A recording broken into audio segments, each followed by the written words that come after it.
Pessoal, hoje a gente vai falar um pouquinho da história da astronomia, mas um pouquinho mesmo, tá? A gente vai falar um pouquinho de alguns filósofos, físicos, astrônomos, matemáticos, a gente vai falar um pouco do geocentrismo, do heliocentrismo, ok? Então vamos começar. Então olha bem, gente, a astronomia é a mais velha e popular das ciências, tem em torno de 7.000 anos, só para vocês se situarem, tá?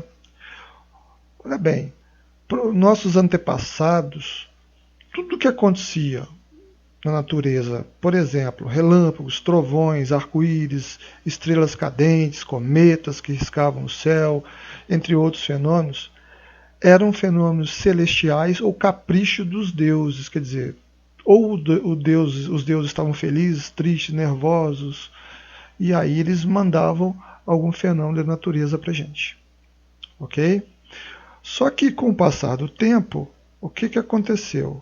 Eles foram entendendo que eles tinham que aprofundar um pouco mais nisso e começaram a criar alguns modelos científicos.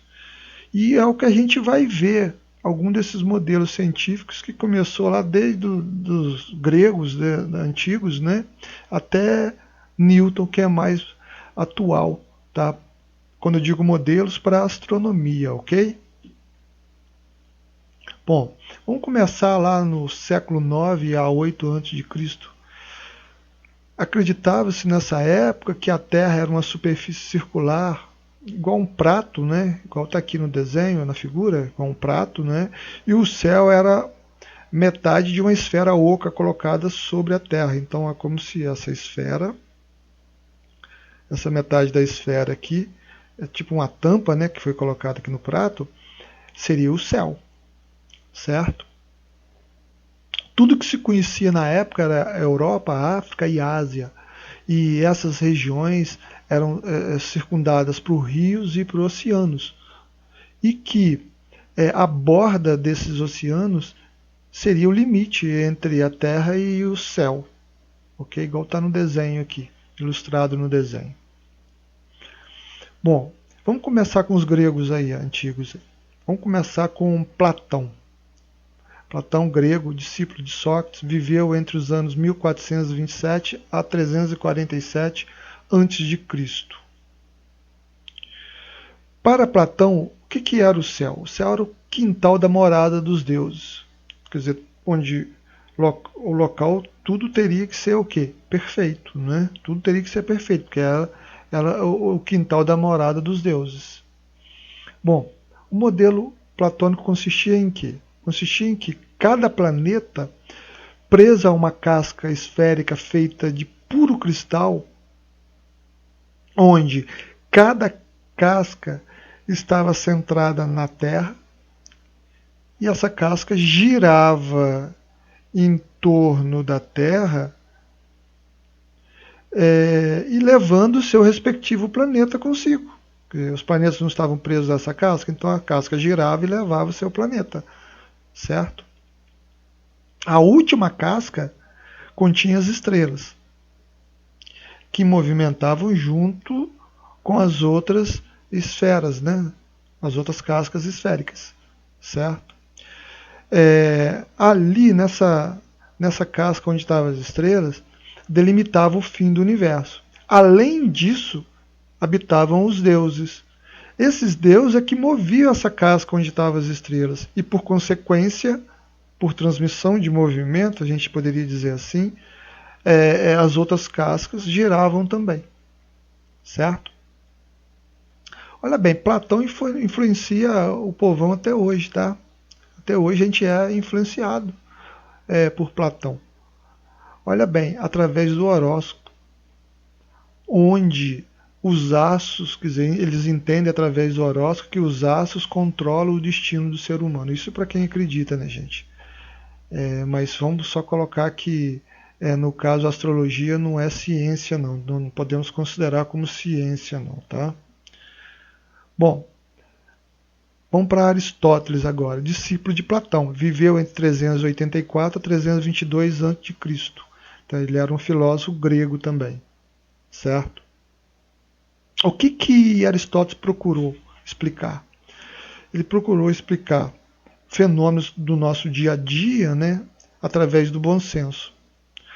Quer dizer, ele utilizou sua física para dar sustentação ao modelo de seu mestre Platão. Tá? Quer dizer, ele acreditava ainda nesse modelo de Platão, certo? Então tentou utilizar a sua física para dar sustentação a esse modelo, ok? Esse modelo foi utilizado até a Idade Média, onde os seus argumentos, os argumentos, no caso, utilizados por Aristóteles, foram utilizados para contradizer Galileu, para ser mais exato, Galileu Galilei, certo? Vamos agora para Ptolomeu.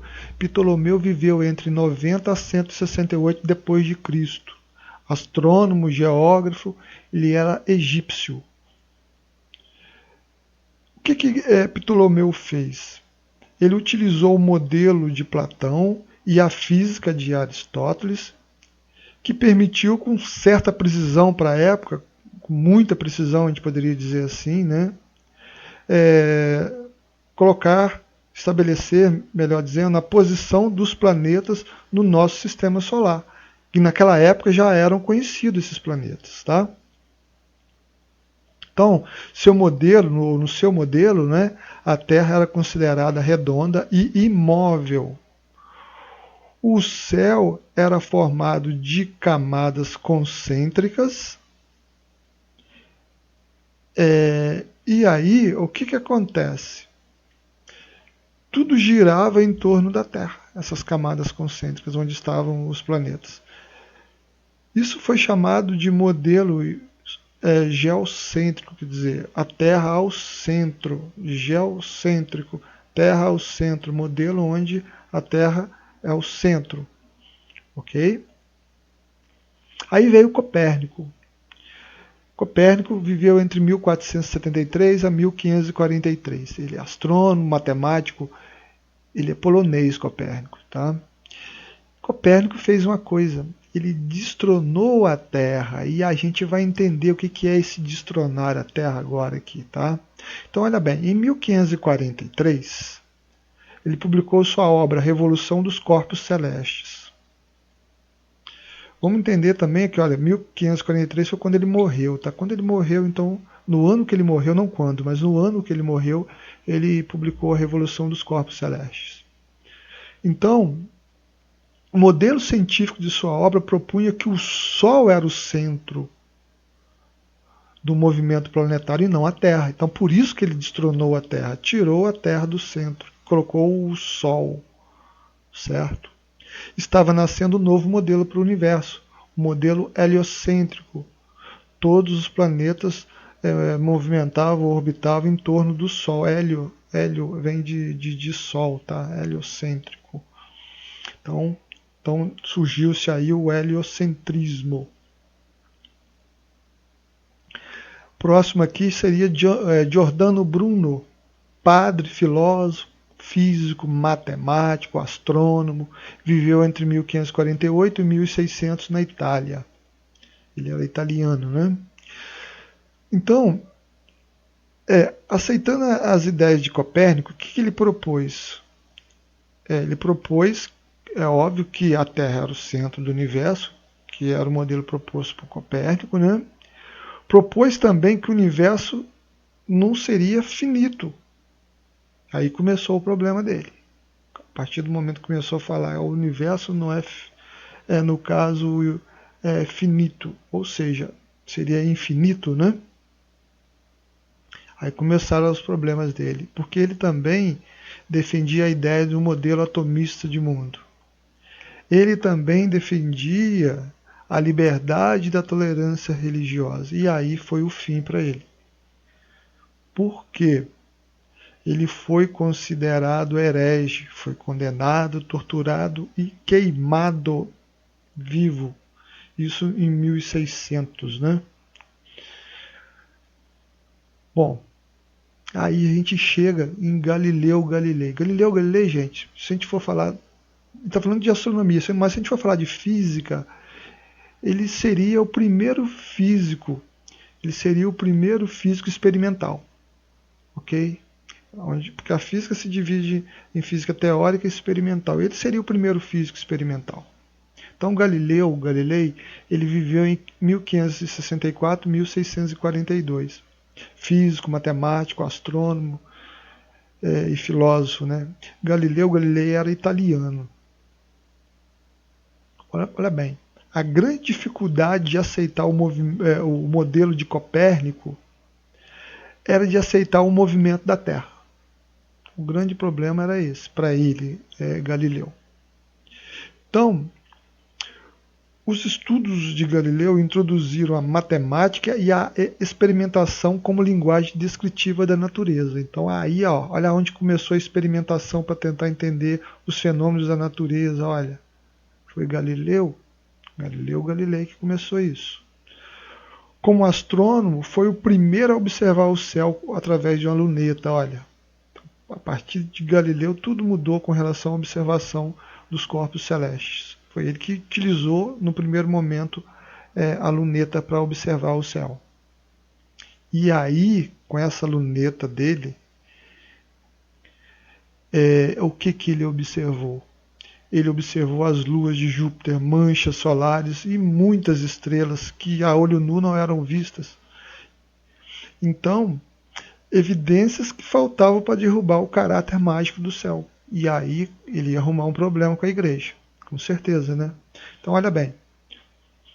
Que ele, com essa observação, que conclusão que chegou-se aí? Olha, outros astros tinham semelhanças à Terra, como no caso a Lua. O Sol tornou-se impuro. Por quê? Porque ele identificou manchas solares. A descoberta de novas estrelas mostrou que o céu é infinitamente maior do que se pensava. E aí que foi o grande problema dele, né? Bom, e em 1632 ele publicou o livro Diálogos sobre os dois principais mundos, comparando o modelo de Ptolomeu e de Copérnico, né? O geocentrismo e o heliocentrismo, certo? Por causa dessa publicação foi considerado herege pela Igreja. Então, perante o tribunal da Santa Inquisição, ele teve que desmentir tudo isso que ele colocou nesse livro dele, o Diálogo sobre os Dois Mundos, porque senão ele seria queimado vivo. Então, para não ser queimado vivo, ele desmentiu isso tudo aí e ficou numa prisão domiciliar até o resto de sua vida, né? Em 1982, o Papa João Paulo II retirou as acusações de heresia contra Galileu, mas aí já era muito tarde, né? Já tinha passado muito tempo, nem existia Galileu mais em 1982, ele morreu em 1642. Tycho Brahe. Tycho Brahe viveu entre 1546 e 1601. Tycho Brahe era um astrônomo dinamarquês. Poderíamos dizer que foi o último grande astrônomo a olho nu. Tycho Brahe, ele era um baladeiro da época, ele gostava de umas baladas, tá? Ele gostava da balada, ele era um baladeiro. Ele arrumava confusão demais por conta disso, e tanto é que ele tinha um nariz de postiço. Ele quis cortar o pedaço do nariz de Tico, numa briga, né, nessas baladas da vida dele. Bom, mas através da observação olho nu, ele pôde compreender que o céu não é tão imutável. Ele acreditava que os planetas giravam em torno do Sol, que todo o conjunto, os planetas e o Sol, girava em torno da Terra. Né? Tudo girava em torno da Terra. É a questão do geocentrismo, né? Então, em 1600, antes de morrer, contratou o jovem astrônomo Johann Kepler. E o que aconteceu? Ele morreu, né? No que ele morreu, o Kepler continuou os trabalhos dele. Né? Então, Kepler nasceu em 1571, morreu em 1630. Kepler é um astrônomo alemão. Né? Ele dedicou-se ao estudo do modelo proposto por Copérnico, que no caso seria o que? O heliocentrismo. Né? Ele acreditava que os planetas e o Sol eram imensos ímãs que se interagiam. E aí, com a morte de Tycho, né, que contratou ele, que era o chefe dele, Com a morte de Tycho, Kepler apropriou-se de suas anotações, muito esperto Kepler, né? E com isso ele pôde concluir o seu grande trabalho, que hoje a gente conhece como as 3 leis de Kepler, que com certeza será estudado no ensino médio, né? Essas 3 leis de Kepler. Bom, gente, e vamos finalizar, vamos chegar no último dos nossos astrônomos, físicos, matemáticos e filósofos que a gente passou aí até agora, né? Que é o Isaac Newton. Isaac Newton viveu entre 1643 e 1727. É óbvio que depois de Cristo, né? Ele viveu na Inglaterra. Bom, sua obra foi monumental, né? Para poder descrever a base da mecânica que a gente estuda, desde a cinemática, a dinâmica, cinemática escalar e vetorial aí e tal. Quer dizer, a base da mecânica foi proposta por, no caso, Isaac Newton, foi desenvolvida por Isaac Newton, a gente poderia dizer assim. Então, da combinação das suas teorias com sua lei de gravitação, surge a confirmação das leis de Kepler, estabelecendo bases científicas da mecânica terrestre e celeste. Tá? Bom, gente, existem muitas lendas dentro do mundo científico. Uma delas, e vamos falar de Newton no caso aqui, tem uma lenda que diz que a queda de uma maçã na cabeça dele fez com que ele tivesse um insight, uma ideia para propor uma lei, né, que é utilizada até hoje. Bom, na verdade, isso é a história, né? Muitos dizem que é lenda, né? Então, Newton tentava entender por que a Lua não se afastava da Terra. E aí, muitos historiadores dizem que ao cair uma maçã em sua cabeça, ele teve o insight necessário para poder desenvolver o seu trabalho, daí iniciar o desenvolvimento do seu trabalho. Tá? Isso foi em torno de 1660, ok? Bom, olha bem, gente.